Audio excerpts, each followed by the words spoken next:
Chers téléspectateurs, bienvenue à cette nouvelle émission.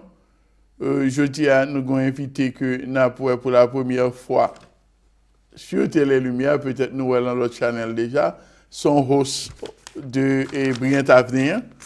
Donc, m'a dit Monsieur Raymond Fanor, bienvenue à Télé Lumière. Merci. Et Raymond, est-ce que qu'a dit téléspectateur Télé Lumière, qui m'en a parlé un peu de tête? Oui, non, moi c'est Raymond Fanor. Il y a peu de monde qui est habitué, ouais, moi, dans plusieurs endroits dans la communauté. Moi, j'ai présenté plusieurs conférences qui ont un rapport avec la psychologie et le trauma. Et moi, j'ai présenté une conférence sur les expériences traumatisantes des survivants du tremblement de terre du 12 janvier 2010. Pour me capable de parler un peu de moi, moi j'étais à l'école, à la faculté des sciences humaines de Port-au-Prince. Et l'emfin gradué, moi j'étais enseigné à l'école normale de Vaudreuil pendant 4 ans. Et arrivé aux États-Unis, moi continué avec mes études de psychologie. Et c'est comme ça, moi décroché une maîtrise en santé mentale. Et à partir de là, je me mettais au service de la communauté haïtienne dans différents domaines, à la télévision, à la radio et dans le counseling, et présenter plusieurs conférences, comme je mentionné tout à l'heure.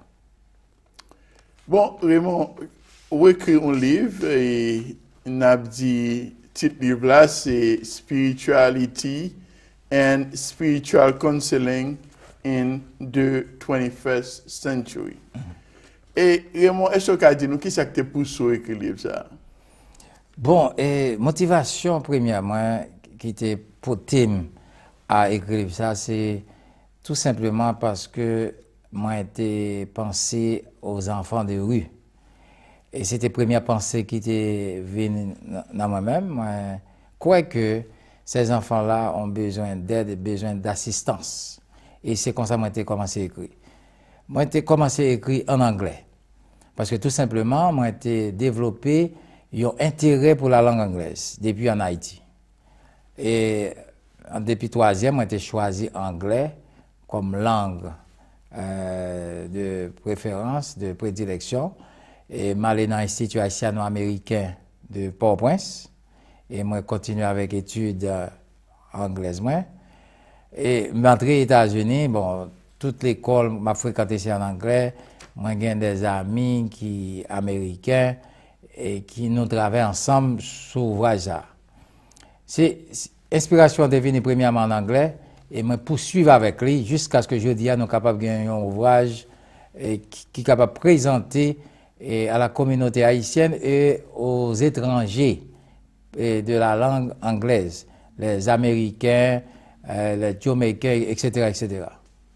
Bon, Fano, le titre du livre, c'est Spiritualité et Spiritual Counseling. Est-ce qui sont capables de définir la spiritualité? Bon, la spiritualité, traditionnellement, est considéré ces monde qui religieux, qui spirituel. Et nous-mêmes, nous avons fait d'autres études sur la question ça. Nous lisons un pile livres de philosophie, livres de religion, et nous lisons des magazines, n'est-ce pas, séculiers. Nous contactons un pile monde sur la question ça, et nous prenons vue par eux, et nous menons aussi des enquêtes empiriques. Ça veut dire que nous utilisons des méthodes scientifiques de sorte que nous sommes capables de gagner des données qui sont fiables, ouais, scientifiques. Et nous gagnons dans le livre ça, une présentation de données statistiques et de enquêtes que nous menons.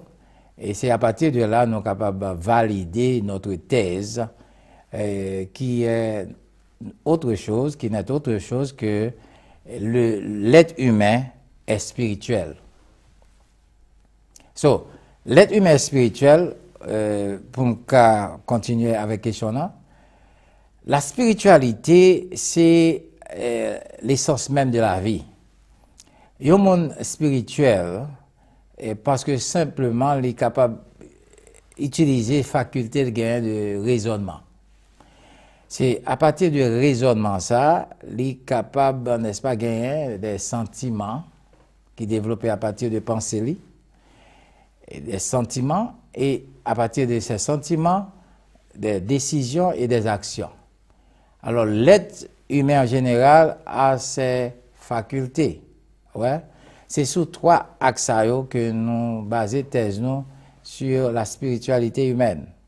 Ça veut dire que tout homme est raisonnable, mais il y a des réflexions, n'est-ce pas, qui conduisent à des sentiments défavorables, si vous voulez, des sentiments qui rendent l'homme, n'est-ce pas capable de réaliser de bonnes choses. Ouais?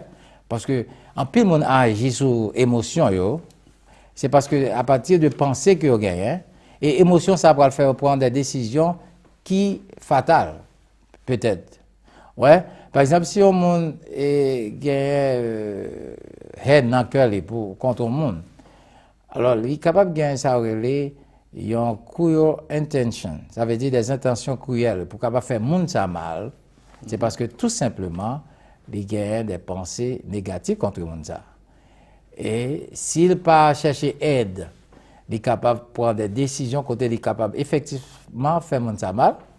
Le résultat, c'est qu'il est capable d'être dans la prison ou bien il est capable de tuer tête lui-même. Ok, bon, il y a plusieurs formes de spiritual counseling. Est-ce que vous êtes capable de mentionner une forme ça? Oui, effectivement, dans le livre, ça nous parlait de différentes formes de spiritual counseling. Il y a une forme qui est très courante, c'est la correspondance. Par exemple, il y a des moments dans la vie côté que vous êtes capable de penser à un ami en difficulté.